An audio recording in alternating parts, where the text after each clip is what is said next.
Oke, assalamualaikum warahmatullahi wabarakatuh.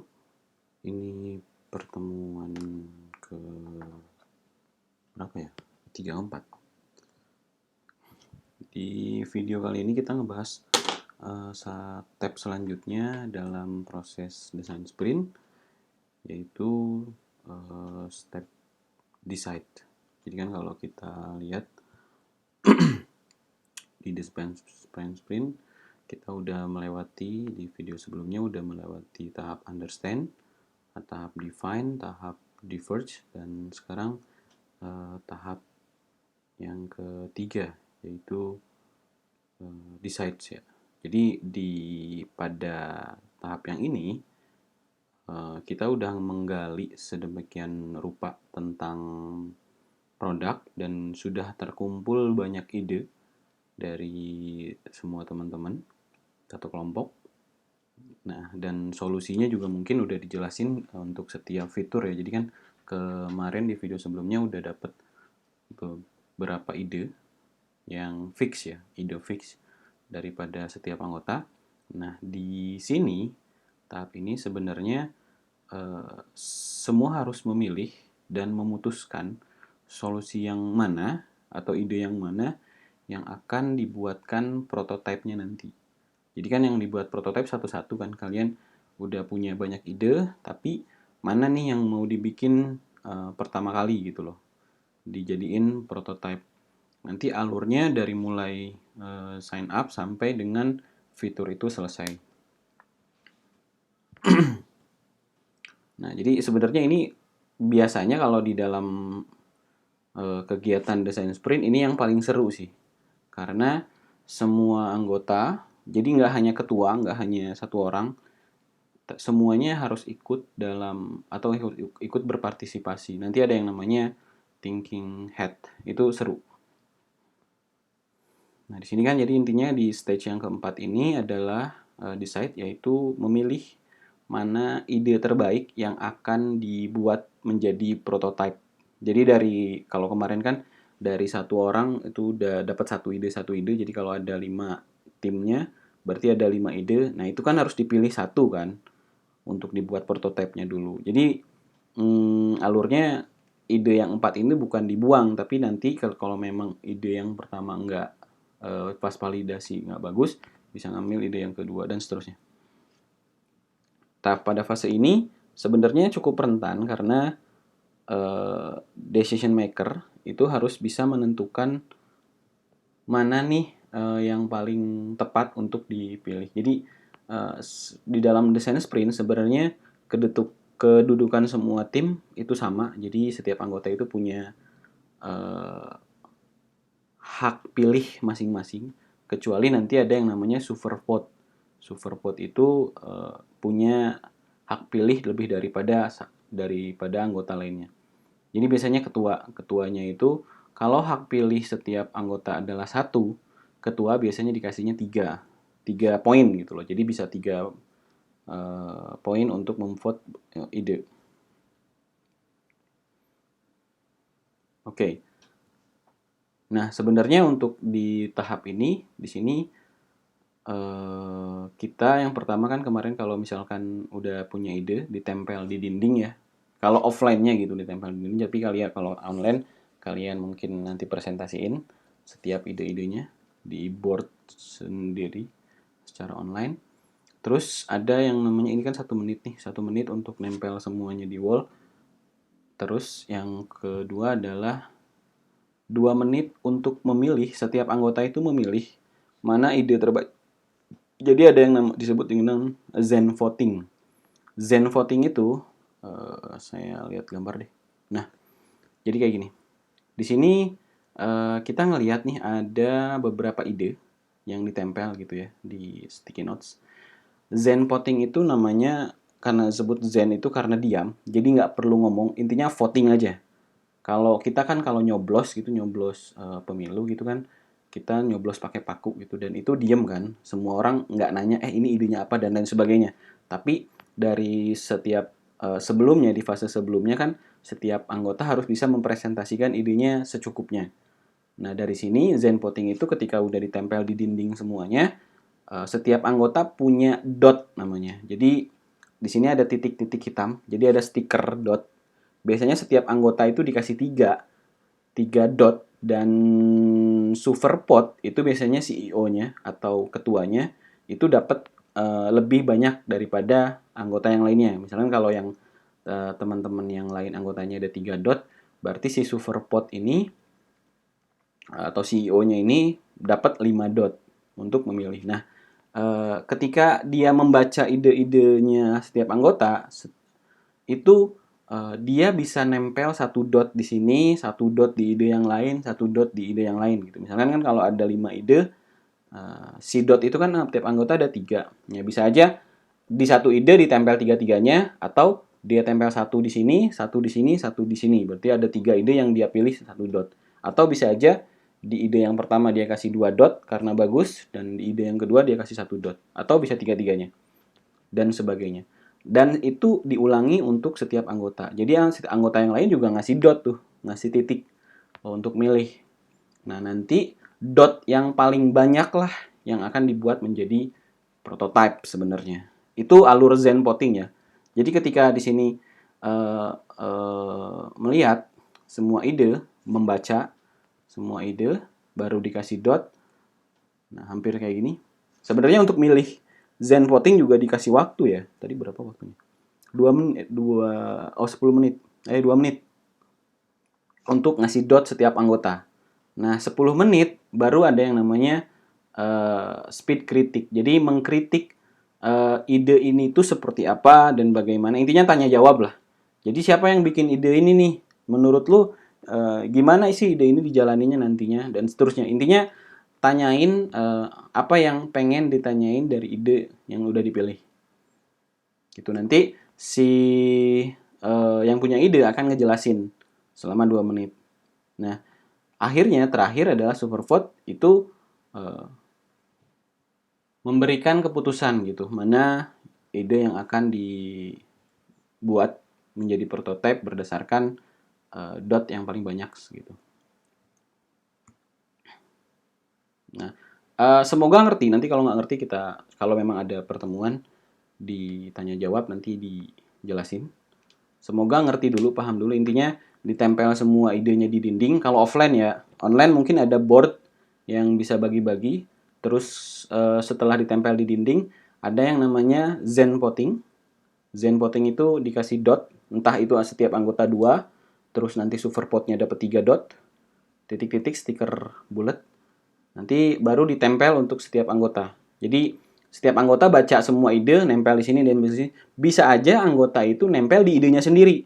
Oh, menurut gua ide yang punya gua yang bagus, ya udah tempel 3 dotnya. Atau menurut dia anggota tim yang lain, si anggota yang lain punya ide yang lebih bagus daripada dia. Itu nggak apa-apa. Jadi dot yang punyanya dia dikasih ke ide yang lain. Dan seterusnya. Tapi tetap pasti ada yang namanya super vote ya. Jadi misalkan kalau egonya masing-masing nih, setiap ide saya akan ngasih dotnya ke ide saya sendiri aja. Misalkan 2 dot, 2 dot, 2 dot. Toh nanti di ujung-ujungnya Superpot kan punya dot yang lebih banyak, si CEO ini yang punya ngambil keputusan. Ya dia kalau misalkan nempel di idenya dia sendiri, ya berarti idenya dia yang akan dikerjain gitu loh. Itu jadi intinya mau gimana pun pasti ada dot yang paling banyak. Kecuali nanti ada yang benar-benar sama, itu nanti kita bahas. Nah, ini seru. Ini yang disebut dengan thinking head. Jadi thinking head itu kan kalau misalkan anggotanya ada 5, nah ini setiap 5 orang ini punya peran masing-masing. Ini di thinking head ini dijelasin yang pertama adalah si pembuat ide, si idea generator. Yang kedua adalah optimis. Jadi idenya yang mau dikerjain itu dia optimis nih. Oh, menurut kalau ini kan ide generator, ini punya ide nih. Gua punya ide untuk bikin setrika on demand misalkan. Dan seterusnya. Nah, tapi nggak terlalu jelas. Nah, si optimis itu ngelihat bahwa idenya si kuning ini itu bagus banget dan dia optimis. Oh, menurut saya ini bagus nih dan diperkirakan mungkin keuntungan akan gede dan lain sebagainya. Intinya si satu orang ini optimis banget yang dapat topi hijau. Ada yang dapat topi hitam, dia pesimis nih. Jadi dia, oh menurut gua nggak kayak gitu tuh, karena menurut gua misalkan saat ini zamannya udah eh, ada mesin setrika otomatis. Jadi kalau misalkan jualan yang kayak gitu nggak bakal laku gitu loh. Nah, intinya si topi yang ini pesimis itu harus ngelihat dari sisi kerugian. Entah itu kerugian dalam uang, entah itu kerugian dalam kerja, dan lain sebagainya. Intinya orang yang punya topi pesimis itu harus punya negative thinking terhadap idenya si ini. Nah, lalu ada yang ngebahas tentang technical feasibility. Jadi, idenya generator dan optimis hijau itu tuh secara teknis bisa nggak sih dibuat gitu loh. Oh, menurut gua itu misalkan bisa dibuat menggunakan Android nih, dan Android bisa udah fiturnya udah ada, library-nya udah cukup, dan memang mungkin tinggal nambahin database dan lain. Intinya dari sisi teknologi dia ngejelasin nih. Dia lebih paham. Nah, kalau ini user advocate dia lebih ke usernya. Jadi gimana sih cara kita untuk memasarkan idenya ini kepada user gitu loh. Ngasih tahu ide ini ke user. Oh, menurut gua kalau misalkan targetnya adalah ibu-ibu karena tadi adalah setrika on demand misalkan. Jadi target untuk yang jadi partnernya adalah ibu-ibu, dan target mahasiswa target user pembelinya adalah mahasiswa yang malas untuk nyetrika misalkan. Nah, intinya gimana caranya si topi merah ini punya ide untuk dapetin pelanggan atau untuk ngasih tahu produk ini ke pelanggan tuh gimana gitu loh caranya. Nah, setiap dari kalian kalau misalkan nanti sudah dapat ide yang bagus, itu kalian pakai topi masing-masing ya. Dan kalian diskusi secara internal. Ini tetap harus ada ya. Misalkan di kelompok kita nggak ada yang pesimis, harus ada. Intinya eh, anggaplah ini peran peran kalian sebagai orang yang pesimis gitu loh. Ini juga peran kalian sebagai orang yang optimis. Intinya cari data. Gimana caranya idenya ini tuh bisa maju ke depannya dan seterusnya. Ini ide generator adalah si pembuat ide, technical feasibility ngelihat dari sisi teknisnya kayak gimana, dan user advocate ngelihat dari sisi marketing mungkin lebih ke situ. Nah, ini ya. Jadi semua orang punya peran masing-masing. Jadi dan ketika punya peran ini, kalian akan punya pendapat yang berbeda nantinya. Semoga paham. Nanti kalau memang ada yang belum paham, ditanyain ketika conference. Saya lewat dulu. Nah, nantinya untuk cara memilih idenya itu ada dua sebenarnya. Ada best shot sama battle royale. Jadi kalau di dalam game itu kan kalau best shot udah kita dapat satu ide jeder gitu loh, dan ide ini yang kita akan kerjain gitu loh. Jadi udah nggak ada konflik apa-apa. Tapi ada suatu masa di mana ide itu ternyata ada dua ide atau tiga ide yang nilainya poinnya sama misalkan. Nah itu kan mau nggak mau harus diadu tuh. Nah itu biasanya disebut dengan cara ngerjainnya disebut dengan battle royale. Jadi gimana caranya dari tiga ide terbaik itu dapat satu dulu deh gitu loh yang akan dikerjain. Itu yang biasanya terjadi karena pasti ada ya. Jadi kalau memang best shot itu ya udah sekali tembak ide itu langsung bisa kepilih gitu loh. Tapi ada juga yang memang eh, terjadi konflik nih di antara semua kelompok. Jadi menurut gua ini bagus, menurut gua ini bagus. Toh nilainya semua dot-dot yang tadi dipilih sama nih nilainya 3 3 3 misalkan.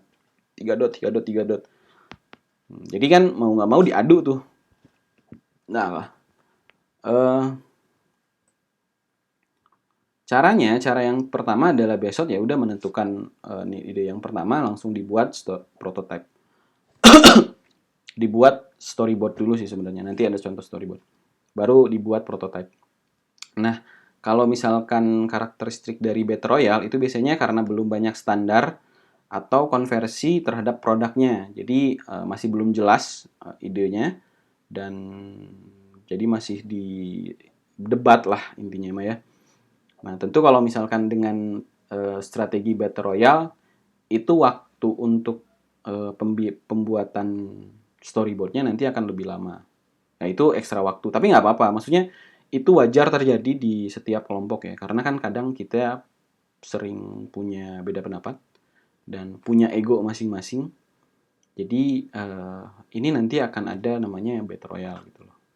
Jadi kalau misalkan keunggulan dari Battle Royale ini, dengan adanya Battle Royale ini, seringkali misalkan kita nemu ide yang memang kurang disetujui semua mayoritas anggota, kurang disetujui, tapi ternyata ketika dibuat prototype malah user yang suka gitu loh. Nah itu terkadang terjadi seperti itu. Jadi ketika di kelompok, ide ini nggak bagus tapi nilainya sama gitu misalnya. Tapi ide ini nggak bagus nih menurut semua kebanyakan tim ya, kebanyakan anggota. Ternyata ketika dipilih menggunakan Battle Royale, itu user malah suka nanti ketika dibuat prototipenya. Itu sering terjadi kayak gitu. Jadi intinya ketika kalian ada beda pendapat, itu jangan jadi dibawa baper. Jangan, lu mah gara-gara gua, jadi ide gua semua jelek. Nggak kayak gitu ya. Maksudnya kita lebih ngelihat dari sisi kedepannya tuh kayak gimana gitu loh. Karena pasti setiap anggota tuh punya, daripada ngomongin di belakang, menurut gue ide dia itu jelek tapi kita jalanin aja, nggak ngomong di belakang kayak gitu ya. Tapi diomongin, dikritik langsung di depannya, menurut gue kayak gini-gini, nanti diadakan Battle Royale. Intinya Battle Royale itu kalian akan bikin beberapa prototype. Misalkan kalau misalkan 3, ya mau nggak mau bikin 3 storyboard, dan nanti akan dilihat mana yang akan dikerjain duluan. Kayak gitu. Dan intinya ketika Battle Royale itu sudah dijelasin, jadi misalkan kan 3 nih, 3 ide yang di Battle Royale-in. Nanti ketika dijelasin setiap detailnya kayak gimana, tetap dipilih lagi dotnya. Dan nanti akan diambil lagi yang terbanyak. Intinya yang ngulang seperti itu sih. Nah, setelah dapat nih idenya yang akan dibuat, itu bikin test assumption ya. Jadi test assumption ini sebenarnya lebih ke arah ekspektasi yang berhubungan langsung dengan entah user, entah teknologi, entah pasar atau bisnisnya. Jadi misalkan gini, contohnya nih, kalau misalkan yang setrika on demand tadi, misalkan setrika on demand, salah satu asumsinya dari sisi user, user itu akan males untuk ngisi data di aplikasi misalkan. Atau nanti user itu akan menambahkan profil foto di aplikasinya kita misalkan. Ya, cara ngetesnya itu kalian harus melakukan user study. Apakah benar nih ketika kita minta fotonya user akan mau ngasih gitu loh. Kan kadang kita kalau misalkan pakai aplikasi kan jarang munculin foto. Kita Gojek juga mungkin nggak munculin foto gitu loh. Kecuali drivernya, kecuali si nah mungkin kalau di Setrika On Demand Iron Man-nya gitu loh, yang akan nampilin foto. Nah, kalau user, nah itu ada studi test. Terus asumsi yang kedua, ternyata pasarnya ternyata sangat banyak. Nah, kita untuk buktiin asumsi ini harus melakukan tes ya, bener nggak sih marketnya banyak, pasarnya banyak. Nah, tes yang dilakukan adalah market research. Jadi, intinya dan seterusnya lah ya. Intinya asumsi-asumsi di bidang user, teknis, pemasaran, bisnis, dan lain sebagainya ditulis sebanyak mungkin. Ketika udah dapat asumsi, baru bikin detail storyboard. Nah, detail storyboard ini dari mulai awal ya, mungkin dari mulai awal dia buka, klik aplikasi di Android misalkan, jadi ketika, atau misalkan kalau browser dari mulai ngetik domain itu nanti munculnya seperti apa, halaman satunya seperti apa, terus ada halaman apa aja, terus masuk kemana, apakah harus login atau sign up, sampai detail terakhir. Misalkan kalau Gojek ya, kan dari mulai sign up, login, sampai ngasih bintang ke driver. Kan di akhir biasanya gitu kan. Kalau misalkan kita sign up, login, terus kita cari driver, cari tujuan lokasi, terus kita dianterin, udah nyampe dianterin, dapat notifikasi selesai, dan kita bisa ngasih tips sama driver, sama ngasih bintang. Nah, itu kan terakhirnya kayak gitu. Nah, intinya buat detail storyboardnya untuk ide yang sudah dipilih. Nah, jadi kalau udah dapet detail storyboardnya, baru nanti dibikin menjadi storyboard, prototype di Figma. Oke, semoga paham. Kalau nggak paham nanti ditanyain. pas conference. Semoga ada conference. Kayaknya udah sih cukup. Kalau ngejelasinnya kecepatan, kalian bisa ulang, mundur lagi, balik lagi, dan tonton lagi. Kalau kalian masih belum paham juga, dan sebelum conference bisa kalian searching aja di Google dulu tentang Decide itu seperti apa. Nanti kita akan bahas di pertemuan. Oke, terima kasih. Sampai jumpa di video selanjutnya. Assalamualaikum warahmatullahi wabarakatuh.